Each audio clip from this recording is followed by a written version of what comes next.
J'ai adoré faire ce boulot de manager, avoir beaucoup de personnes à gérer, mais c'est vrai que ça m'a épuisée. Fallait être, sur tous les fronts.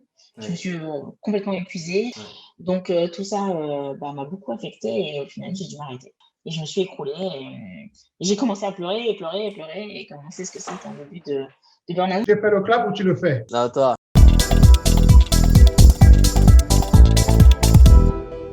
C'est parti. Bonjour Elodie. Bonjour, ça va bien? Merci. Ça va et toi? Oui, Merci d'avoir ravie d'être là. accepté notre invitation. C'est une discussion que je souhaitais avoir avec toi et qui sera intéressante au vu justement du livre que tu viens de publier. On essaiera d'en parler par la suite. Tout d'abord, est-ce que tu peux un peu te présenter à notre audience et aux gens qui nous regardent slash écoutent?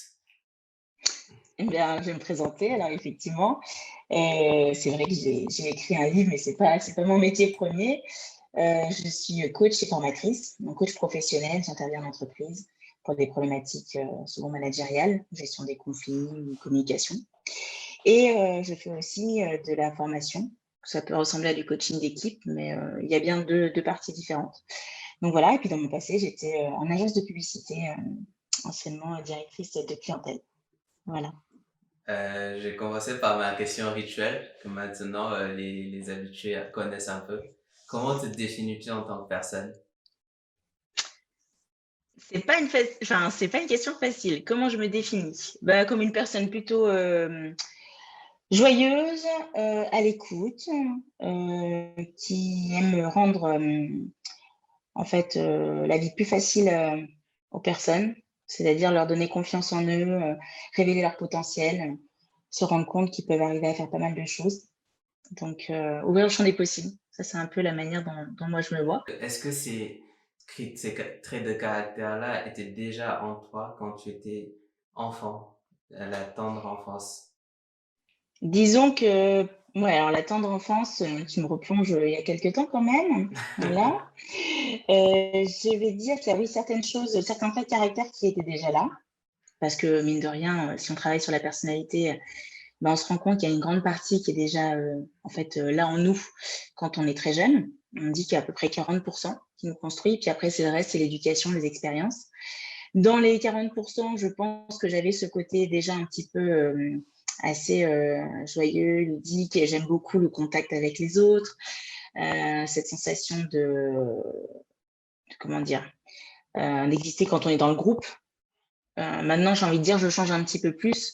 C'est que j'ai besoin de me ressourcer par, des moments, justement de solitude, qui sont très bien vécus d'ailleurs. C'est vraiment des moments de retrait qui me font du bien. Parce qu'avant, j'étais un peu moins là-dedans. Donc ça, c'est dans les traits de caractère, je me retrouve plus dans l'amusement, le contact avec les autres, le fait de rendre service. Mhm. Et où est-ce Mmh. que tu grandis en restant dans l'enfance? Comment elle se passe ta douce enfance? Ma douce enfance. Alors j'ai commencé, disons, bah, je suis née à Grenoble et j'ai grandi à Grenoble. J'ai fait, une grande partie de mes études à Grenoble avant de partir après à Lyon puis Paris. Donc une enfance à la montagne, à Grenoble. À la montagne si on veut, ouais. En tout cas, oui, c'est sûr qu'on est habitué à mettre, disons, les chaussures de ski le mercredi. Tu as parlé d'un sujet que je trouve important parce que et j'en ai parlé récemment sur l'orientation des plus jeunes.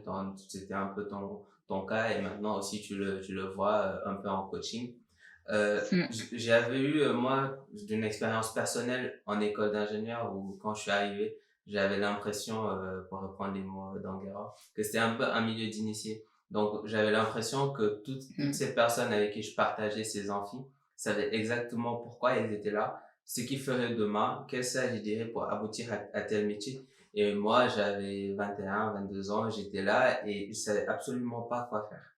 Et quel est un peu de manière générale, ton discours par rapport aux jeunes pour leur montrer justement que on n'est plus, on a dépassé ces schémas-là où des chemins étaient tracés et que maintenant, bah, à 20 ans, 21 ans, ne pas savoir ce qu'on veut faire, c'est entre guillemets normal ou pas Oui, grave.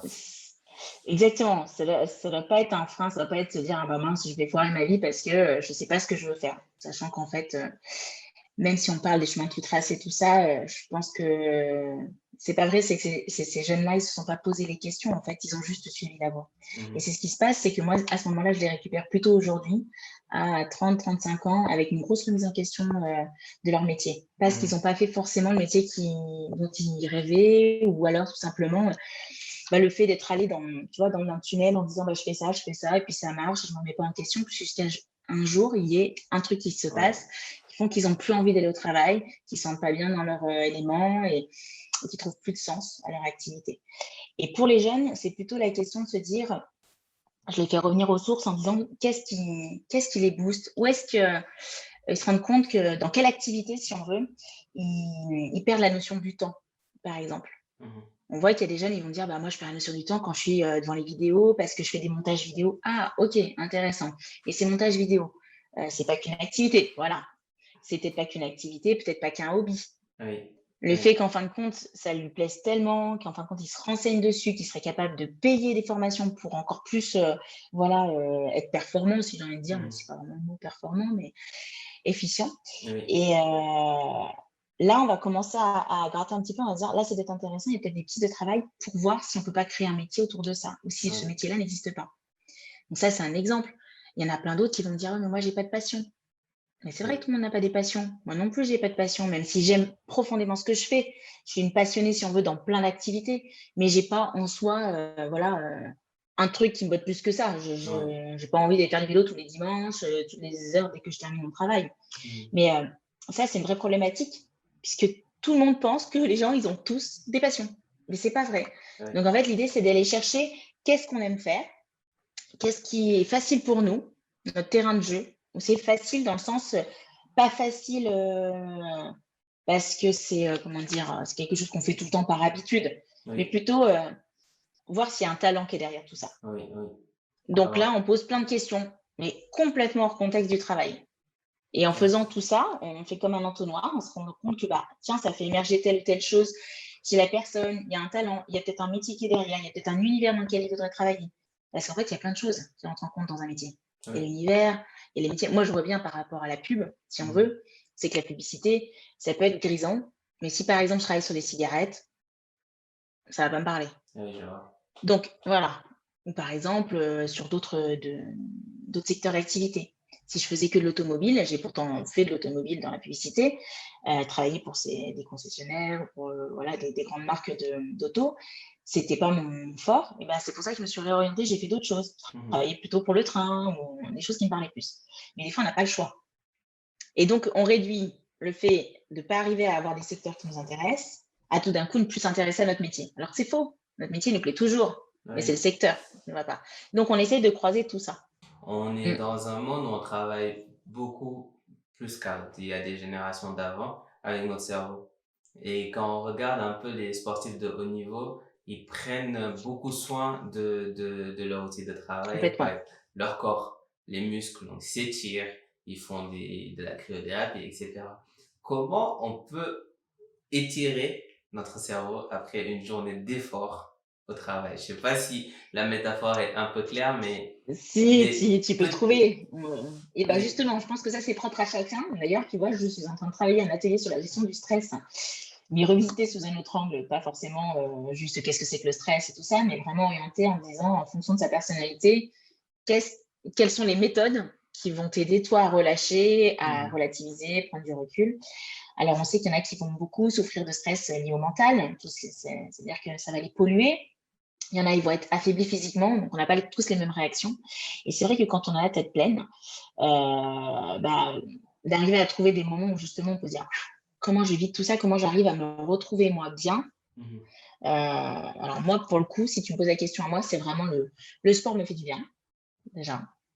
J'ai besoin de faire du sport, d'en faire des fois le matin tôt. Je commence le matin dans le sport. Le soir, je vais souvent marcher. Pour le coup, là, j'ai la chance que je suis au bord du lac, donc je ne me prive pas. Tu vois, hier, j'ai marché 1h30 sans m'en rendre compte. Voilà. Et c'est parce qu'en fait, je suis à mes activités. Puis en fait, ça me permet aussi par la marche de réfléchir différemment. Je pense à des sujets. Alors, c'est l'impression qu'on ne travaille pas, mais en fait, on travaille. Donc voilà, mais différemment. Et c'est l'occasion d'écouter des podcasts. pour justement t'écouter, parce que là, je me suis mis dedans. Ouais. Voilà. Ce que tu disais par rapport à la marche, on voit un peu de plus en plus, même dans la Silicon Valley, on commence à faire des réunions, mais dehors, en marchant. Oui. Si je ne raconte pas quelque chose que je maîtrise pas, je pense que c'était Nietzsche ou Freud, je sais plus lequel des deux, qui disait que une pensée qu'on n'a pas eue en mouvement n'est pas une pensée très très solide, viable. Et c'est juste l'histoire de dire que justement en étant en Bien sûr. mouvement, en changeant à chaque pas d'environnement limite, ça permet que ça mouline beaucoup et ça libère la tête. Ça Oui, vide et complètement. c'est ouais.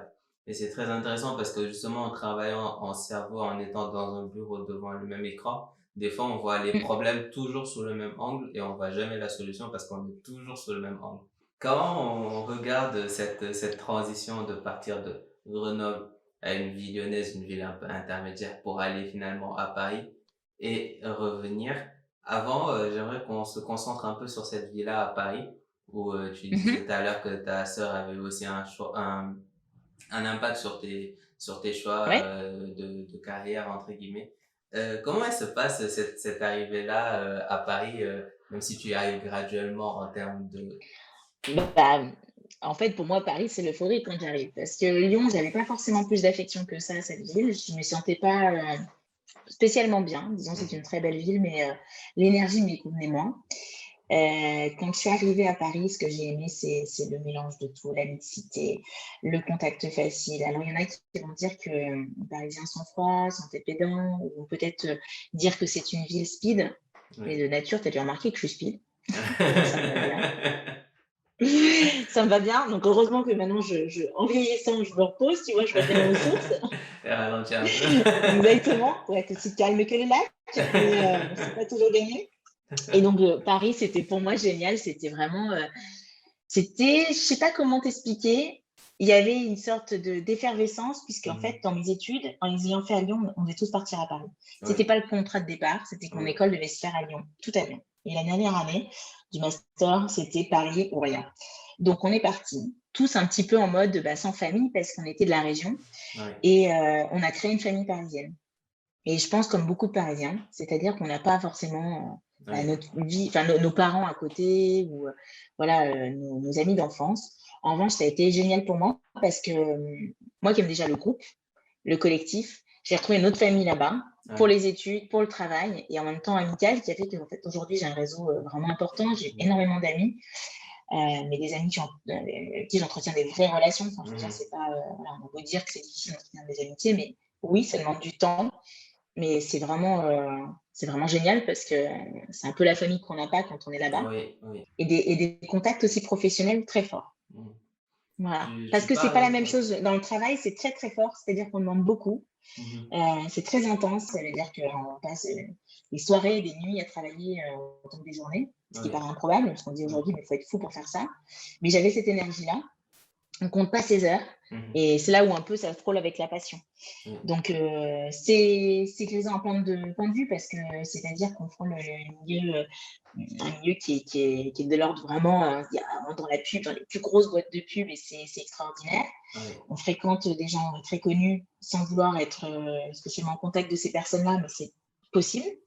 On a des locaux qui sont incroyables, dans lesquels il y a des shootings, il y a des clips qui sont tournés. À l'époque, il y avait MC Solar qui faisait son clip. Il y avait des défilés de mode à côté de moi dans mon bureau. C'était dingue. et à un moment, il y a un switch qui se fait dans ta vie, dans ta carrière, Ah où oui. tu veux Mm. sortir de ce milieu-là. Est-ce que tu peux un peu nous raconter cette période-là et comment ça s'est passé?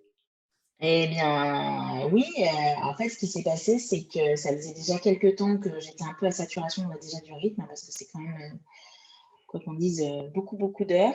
Investir en agence de pub, les clients en demandent beaucoup. On est toujours sur plein de projets, donc l'organisation du temps, puis le management. Donc moi, je Mhm. commençais à avoir pas mal d'équipes, donc à gérer. L'humain, c'est super intéressant, mais c'est aussi très fatigant. Oui, entre gérer voilà, les volontés de chacun, les montées en compétences, former des jeunes, satisfaire ceux qui sont là depuis plus longtemps, faire monter à certains postes, voilà, quand en fait, des fois, il n'y a même pas la possibilité. Donc, les aider aussi à sortir pour qu'ils aient un poste intéressant ailleurs, dans une autre agence ou une autre Ouais. entreprise. Mhm. Ça fait que ça sollicite, ça épuise. Mhm. Et moi, aujourd'hui, le management, c'est vrai que j'ai un autre regard dessus, c'est que j'ai adoré faire ce boulot de manager, avoir beaucoup de personnes à gérer, mais c'est vrai que ça m'a épuisée et je suis arrivée à un moment, un tournant où le métier ne me plaisait plus tant que ça. J'aimais l'humain, mais je savais plus, fallait être sur tous les fronts. Je me Ouais. suis complètement épuisée et j'ai voulu surtout éviter que les équipes en pâtissent beaucoup, Oui. les horaires, Oui. tout ça. Donc j'ai pris énormément sur moi, trop. Il y a eu des départs quand on sait que ça allait moins bien. Et Mhm. les départs ont fait que j'ai récupéré encore du travail des autres qui partaient. Une Et charge. comme voilà, on sait ce que c'est. Au bout d'un moment, moi, j'ai pas résisté. Mon corps, j'étais vraiment pas bien physiquement. Ça a commencé physiquement. Et après, ça a continué mentalement. Où j'avais beaucoup d'appels d'offres et j'arrivais plus à réfléchir comme je faisais d'habitude. J'étais plus rapide, j'avais du mal à comprendre, j'avais du mal à poser les mots sur les recommandations clients.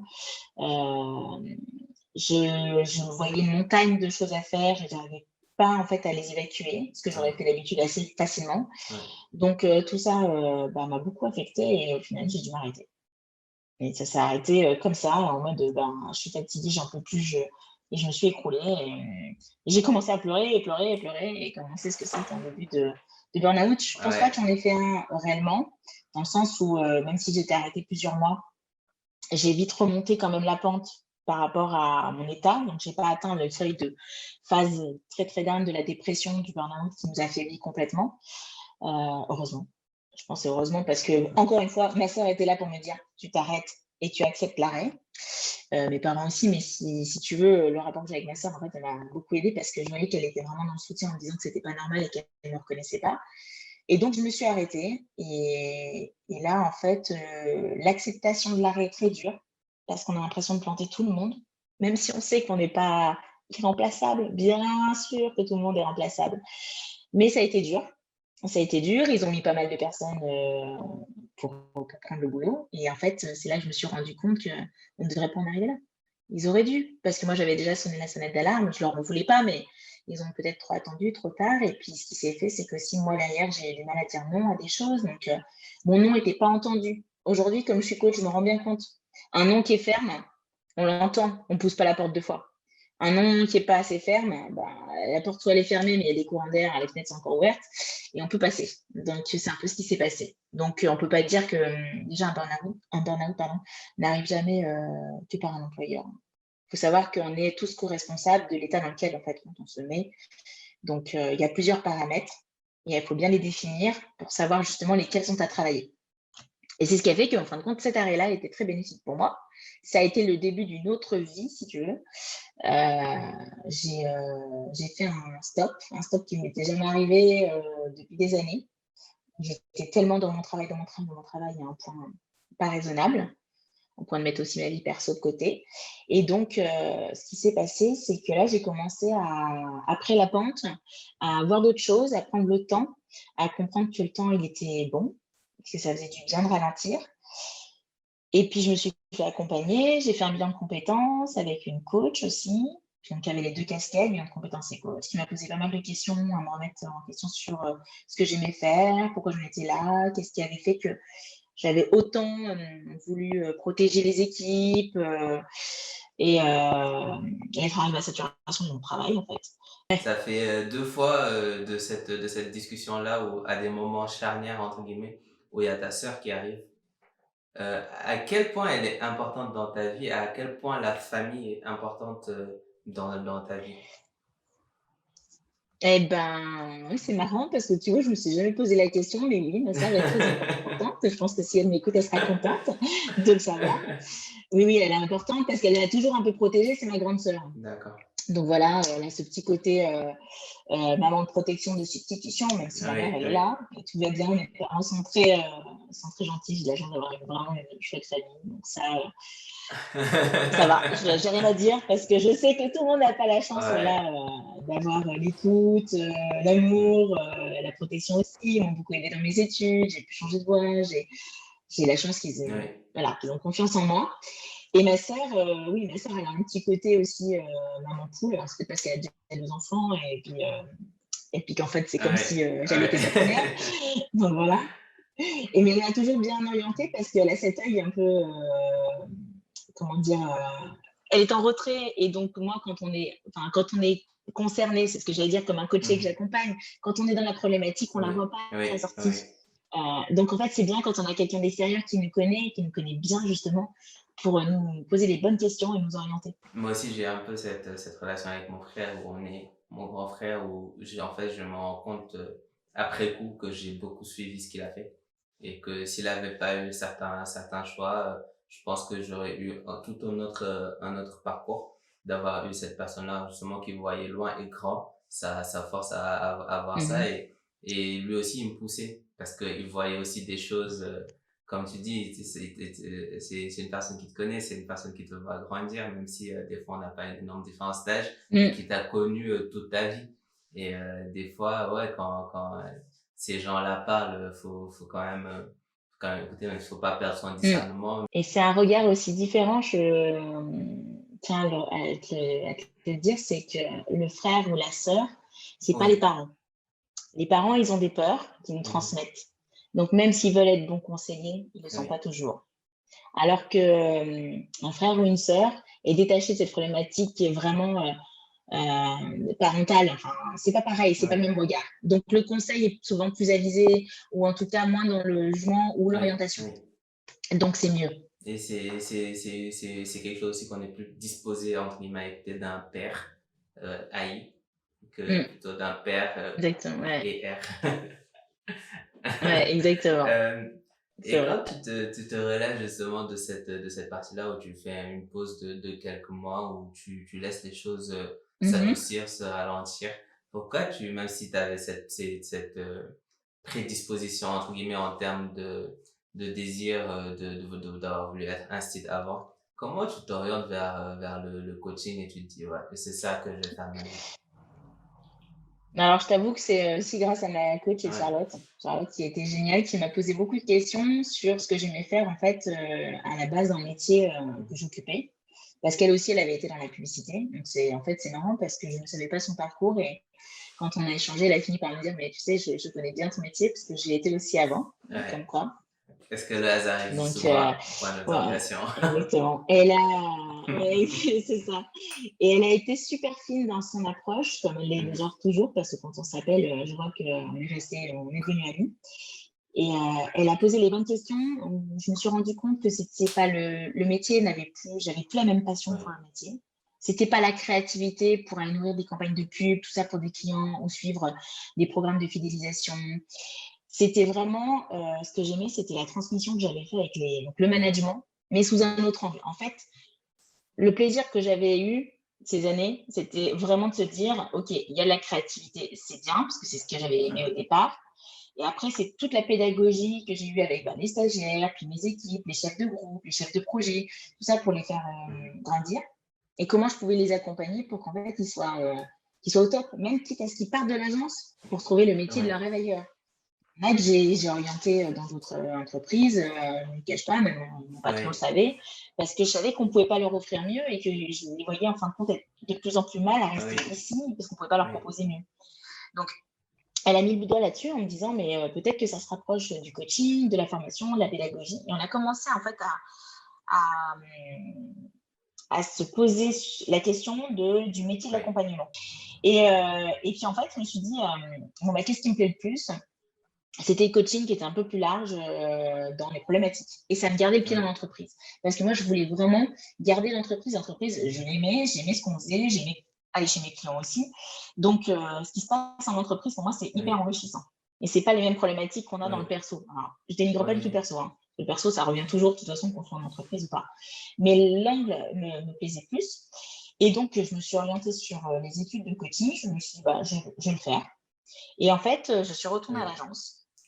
Parce que l'agence en soi, comme je te disais, je la mettais pas comme, comme le point noir de mon oui, burn-out, en fait.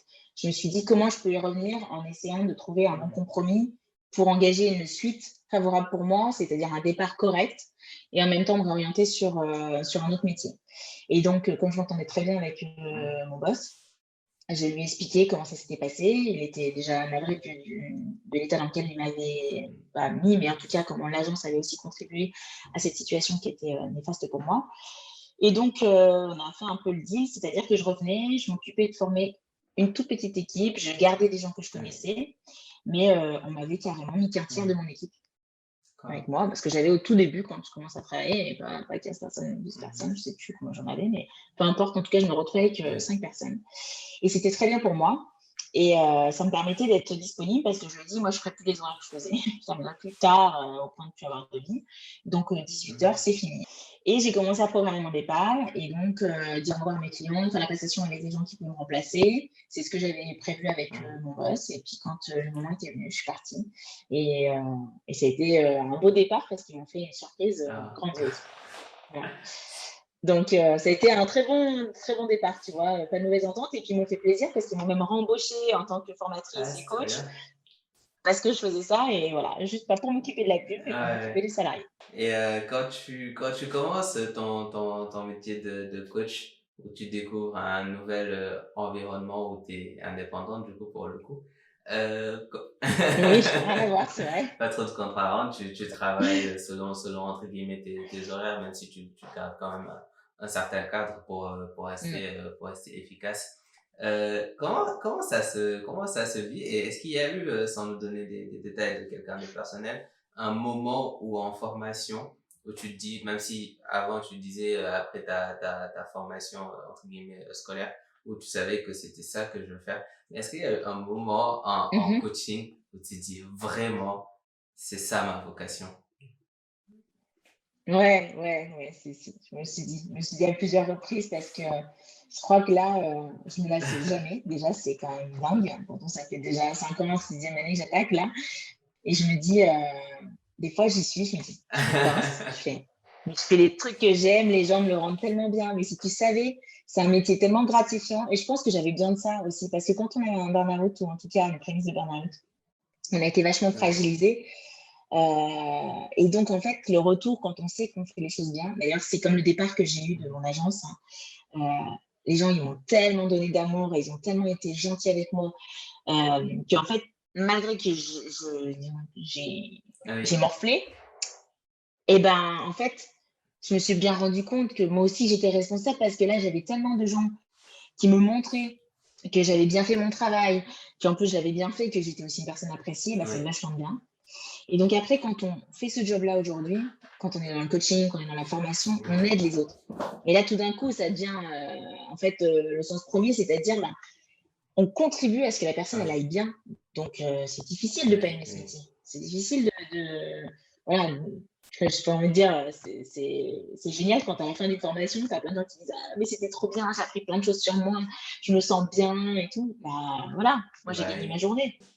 Dans cette ligne-là, j'aimerais de connaissances de soi et d'échanges qui sont un peu la raison aussi pour laquelle ce podcast est né. La connaissance de soi au travers de la réalisation de soi, comment on se connaît de plus en plus au fur et à mesure de notre vie, on réalise des choses un peu professionnellement.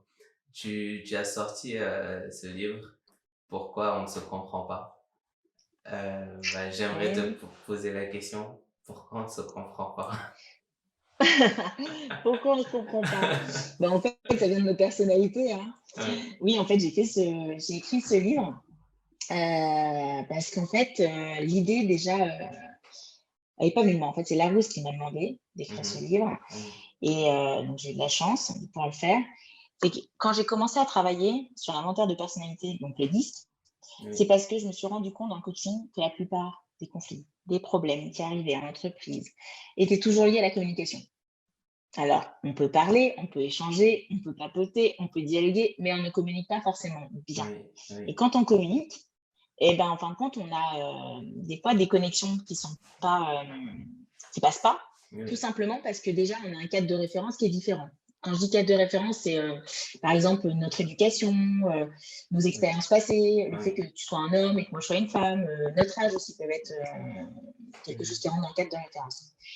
notre culture, tout ça. Oui. Et en fait, ça, c'est une première chose. Mais après, il y en a une deuxième, auquel ça se greffe, c'est notre personnalité. C'est-à-dire qu'on a tous des préférences, on a tous des qualités, on a tous des défauts, oui. On n'est pas des êtres parfaits, ça se saurait. Donc voilà. Et en fait, l'idée, c'est que quand on arrive à comprendre comment fonctionne l'autre, eh bien, on arrive à utiliser le même langage. Oui. Et essayer en tout cas de s'adapter. Parce que la grande erreur de communication qu'on entend par les coachs, les formateurs en communication, c'est de dire qu'en fait, on parle souvent à l'autre comme on aimerait qu'on nous parle. Mhm. Alors qu'en fin de compte, l'erreur, elle est là. C'est que moi, par exemple, quand je te parle, je devrais te parler comme tu aimerais que je te parle. Oui. Oui. Et donc voilà, et c'est là qu'il y a un couac. Parce que par exemple, quand on a une personnalité très forte, quelqu'un qui va être je sais pas comment dire, un entrepreneur qui aime les challenges, qui aime prendre des risques, avec quelqu'un qui est plutôt dans le côté confort, qui aime avoir des choses un peu routinières ou plutôt régulières, disons pas Mhm. routinières, mais avoir un certain cocon et un Oui. rythme cool, et bien déjà là, il y a des incompréhensions qui se passent. Comme quelqu'un qui va être très méticuleux, rigoureux, avec quelqu'un qui est très léger, qui aime passer du coq à l'âne et Oui. qui a plein d'idées dans la tête. Oui. Tu vois. Oui. Donc voilà. Et quand en fait j'ai commencé à travailler sur la communication, je suis rentrée dans les inventaires de personnalité, j'avais commencé avec ProcessCom. Je ne sais Mhm. pas si tu connais la ProcessCom. Donc Non. c'est un inventaire parmi plein d'autres. Oui. Il existe l'Enneagramme, le MBTI, il y en a plusieurs. Et donc en Ok. fait, moi j'ai commencé à travailler sur le disque parce que je trouvais il était simple à appliquer, surtout pour un groupe, sans Mhm. être simpliste. Je le dis souvent parce que le parallèle Oui. Oui. est important. Et dans la méthode, tu vois, je l'ai sous les yeux si je le vois là. Je me dis, c'est quatre couleurs qui ont des références assez facilement mémorisables pour comprendre ce qui se cache comme personnalité derrière chaque couleur. Et en fait, moi, ça me fait rappel avec la pub, en fait. C'est pour ça que je te dis ça, parce que comme on sait que les codes couleurs, on les emploie dans la publicité, Oui. que rien n'est anodin, tu Oui. vois. Et oui, exactement, les logos, ils sont faits en fonction des couleurs, de ce que ça veut dire et tout. Et donc, j'ai trouvé tout de suite une connexion à ça. Et surtout, j'ai pu m'amuser à créer des jeux sur ça pour que les gens comprennent et arrivent à justement s'entendre sans, comment dire, sans rejeter l'autre parce qu'il est différent. Mais Oui. plutôt faire une complémentarité ou une synergie de nos différences pour que justement il se passe quelque chose d'intéressant. Je dis que c'est vrai que travailler en binôme sur le long terme avec des personnes qui sont différentes de nous, c'est vrai que c'est compliqué. Oui. Par contre, d'amener deux personnalités différentes à travailler sur une tâche ou sur un petit projet pendant un certain temps, ils ont Oui. tous à apprendre. Oui. L'idée, c'est voilà, c'est comment je peux faire des efforts, comment je peux agrandir ma zone Oui. disons, de confort Oui. pour tout le temps, justement, m'enrichir, continuer à travailler, continuer à grandir, si on regarde l'image de la plante, là, Mhm. et arriver à faire des connexions. Donc, pour moi, le livre, il est vraiment là pour pointer en disant, tu vois, il n'y a pas de problème, c'est que il n'y a pas de méchanceté, il n'y a pas de manipulation derrière quelqu'un, il n'y a pas de mauvaise intention. La personne, en fait, elle part avec ce qu'elle est, et c'est souvent ce qu'on oublie. Donc, pourquoi ça Oui. marche pas? Peut-être que si tu me donnes certains signaux, moi, je vais peut-être comprendre comment il faut te parler. Oui. C'est un truc un peu dans la même veine, mais qui n'a peut-être rien à voir. Quand tu as soulevé le livre, je me suis rendu compte qu'on lisait pareil. On lit avec des petits post-it parce que je sacralise les pages. Oui, oui. Exactement. Je pense Pourtant, qu'il y c'est mon a... livre, hein, c'est Ah mes bah références, oui. me dis pas que ça. Parce qu'il y a trois types de lecteurs. Il y a celui-là avec les petits post-it, des petites notes. D'autres qui griffonnent sur les pages directement que je comprends pas. Moi C'est... aussi, j'ai du mal. J'ai peur à lire mon livre. Et l'autre, c'est les gens qui disent, et je pense qu'ils retiennent tout d'un coup et qui n'ont plus besoin ni de post-it ni de notes sur un papier. Exactement, c'est tout à fait ça. Tu as tout bien résumé. Et pour partir sur des notes un peu plus légères, pour finir un peu cet entretien, j'aimerais te poser une question un peu kitsch, qui peut paraître kitsch, mais Attends, j'ai peur. un- c'est la question un peu classique, je pense. Je vais te la faire en deux temps. Qu'est-ce que Mhm. tu aurais aimé dire à la Elodie, ado, préadulte, par rapport à tes expériences, et à un twist? Hmm. Et je pense que c'est ce qui manque souvent à cette question-là quand on la pose. C'est est-ce que tu penses que la Elodie, ado, jeune adulte, t'aurais écouté ou été prête à recevoir cette information-là? Je pense que, alors déjà, je me serais dit, si j'aurais pu lui dire, tu peux, tout est possible, du moment que tu en as envie. Mm. Ça, c'est sûr. Par exemple, me vient tout de suite en tête l'idée entre salarié et être aujourd'hui, avoir monté ma boîte, ma structure. Mm. Tu vois, quand j'ai créé le statut, tu te dis, tu crées ton statut, jamais, jamais de ma vie, j'aurais pensé une seule seconde que j'aurais pu être à mon compte. Ah oui. Tu vois, pour moi, c'est un truc qui n'était pas pensable. J'en avais pas les capacités. Mais en fait, je pense que c'est aussi la manière dont on t'éduque, on te construit. C'est-à-dire, moi, j'ai pas des parents qui sont entrepreneurs, Ah des oui. parents qui étaient salariés. Mm. Et je pense que ça aussi, ça forge le caractère et ça ouvre des possibilités. On a des parents entrepreneurs, la prise de risque, ils la font tous les jours. Donc, Ah oui. on le vit avec eux. Et donc, on le fait. Oui. Oui. Tu vois, ça, c'est quelque chose. Donc, j'aurais entendu ça, je pense que ça m'aurait aidé. Et puis, la deuxième chose, tu peux tout autoriser du moment que c'est fait avec le cœur, Oui. je pense. Tu vois, Mm. ça aurait mis un cran en plus. Parce que voilà. Mais je pense pas que j'ai été bridée. Je pense que j'ai fait, tu vois, mon parcours au final, j'ai réussi aujourd'hui à faire un mix de ce que je faisais. Tu vois, j'ai Ouais. voulu faire de l'éducation, de la pédagogie, j'en fais Ah oui. à des adultes, mais j'en fais aussi à des jeunes. Hein. J'espère en faire à des plus jeunes aussi, mais Ah voilà. oui. Oui. Et puis en même temps, j'utilise la créativité que j'ai utilisée en agence de pub tous les jours parce que je crée énormément de jeux et de choses, de supports qui font que, tu vois, je montrais ça à mes clients. Je fais des petites cartes Ouais. avec des mémos, tu vois. Et toutes ces choses-là, en fait, sont des choses pratiques et utiles qui me servent, en fait. Et je me dis que mon passé de com me sert Mm. tous les jours et c'est vraiment quelque chose qui aide à vendre déjà mes Oui. projets, Oui. à ce que ce soit qu'on ait envie d'y aller, qu'on ait envie de participer à mes programmes de formation. Mm. Mais pas que. Enfin, tu vois, c'est une vraie ouverture d'esprit. Penser différemment, penser pour le plus grand nombre. Et donc, quand on est en pub, c'est vrai que, si tu veux, l'approche des personnalités, on l'a déjà Oui. indirectement, on le sait, parce qu'on travaille nos clients différemment en fonction de ce Oui. qu'ils sont, de Oui. leur ADN. On parle souvent de l'ADN de marque. Et ben en fait, maintenant, quand je parle à un individu, je pense à lui. Qu'est-ce qu'elle me donne, son ADN? Mm. Mm. Qu'est-ce qu'il me montre? Qu'est-ce qu'il est vraiment? Tu Qu'est-ce vois? qu'il est, ce qu'il anime. Et c'est vrai qu'après, Ouais, quand on dit comme ça, il y a tout qui se recoupe un peu ouais. pas à la fin, je vais pas dire la fin parce qu'elle est pas finie, mais il y a tout qui se Oui, recoupe oui, mais en tout cas c'est ça, ça juste. fait comme une boucle. Ouais, c'est ça. Mm. Il y a tout Ouais. qui se retrouve bien. J'allais te poser des petites questions rapides. Juste la première idée qui te monte à l'esprit, la première info.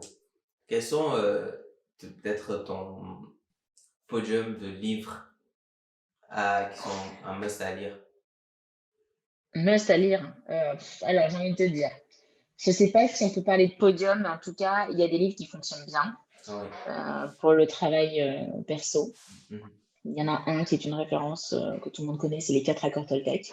Oui, Je oui, pense que tu connais. oui. C'est pas pour l'écriture parce que J'ai c'est pas la, une ouais. prose. Mhm. Voilà. C'est vraiment pour, en fin de compte, prendre du recul et se dire que ça peut être une philosophie de vie. Après, qu'est-ce qu'il y a d'autre?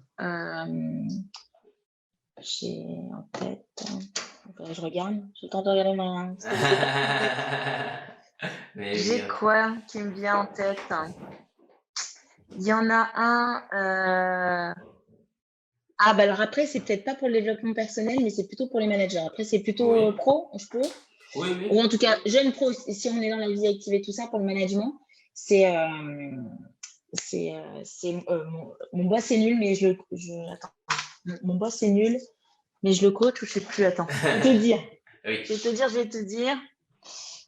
Mon boss est nul, mais je le soigne. Ah, mais je le soigne. Voilà. Et puis, qu'est-ce que je pourrais te dire d'autre que j'ai beaucoup aimé? Celui-là qui est très bien. Enfin, les deux livres de Lise Bourbeau, Ouais, c'est les 5 blessures de l'enfance qui empêchent d'être d'être soi-même. soi-même. Tu connais? J'ai acheté récemment des livres et je l'avais vu, mais j'avais pas assez. Peut-être que je devrais le prendre du coup. Et ben, en fait, celui-là, il est bien parce que les blessures, c'est souvent ce qui nous fragilise et qui font qu'à un moment, il y a des cassures à l'âge adulte. Mhm. Il y a des blessures qui sont profondes. On a souvent la blessure de l'abandon, mais peuvent se greffer des blessures de la trahison, de Oui, l'humiliation, choses comme ça. oui, En prendre conscience, c'est bien. Deuxième chose, c'est arriver à en guérir. Donc ça, c'est bien fait. Lise Bourbeau, elle explique très bien. En Mhm. plus, il y a même un rapport au physique aussi qui est fait, comme quoi on voit qu'il y a des blessures, on les porte sur nous physiquement. Son deuxième, c'est la puissance de l'acceptation. Oui. Parce que c'est une manière aussi de se dire qu'il y a des choses, il faut les accepter tel que c'est. Et en fait, ça nous soulage de beaucoup de choses. Il y a Mhm. un moment, c'est comme accepter ses défauts. Et ben Oui, en fait, oui. quand on accepte ses défauts, on arrive à mettre en lumière ses vraies qualités. Et ma dernière question qui est une question pour moi en fait, même si je pose tout ça pour partager l'information, c'est cette question pour moi. Euh, Maintenant que je t'ai prêté à l'exercice, qui aurais-tu aimé voir nous raconter son histoire et ses histoires de vie? Marion Oudot, Udo. elle a créé un blog que j'ai beaucoup aimé. Mhm. Moi, j'étais déjà coach et elle allait le devenir.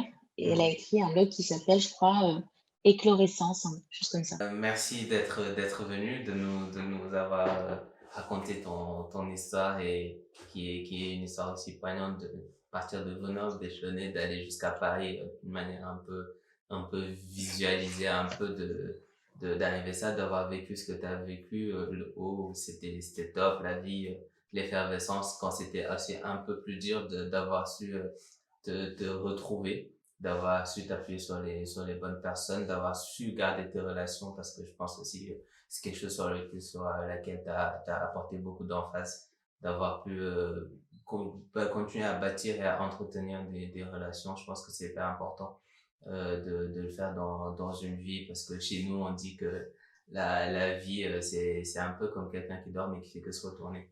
Donc, on est à des endroits différents sur la courbe en fonction du temps. Donc, toujours Ouais, bien se c'est pas mal. comporter et bien garder les relations.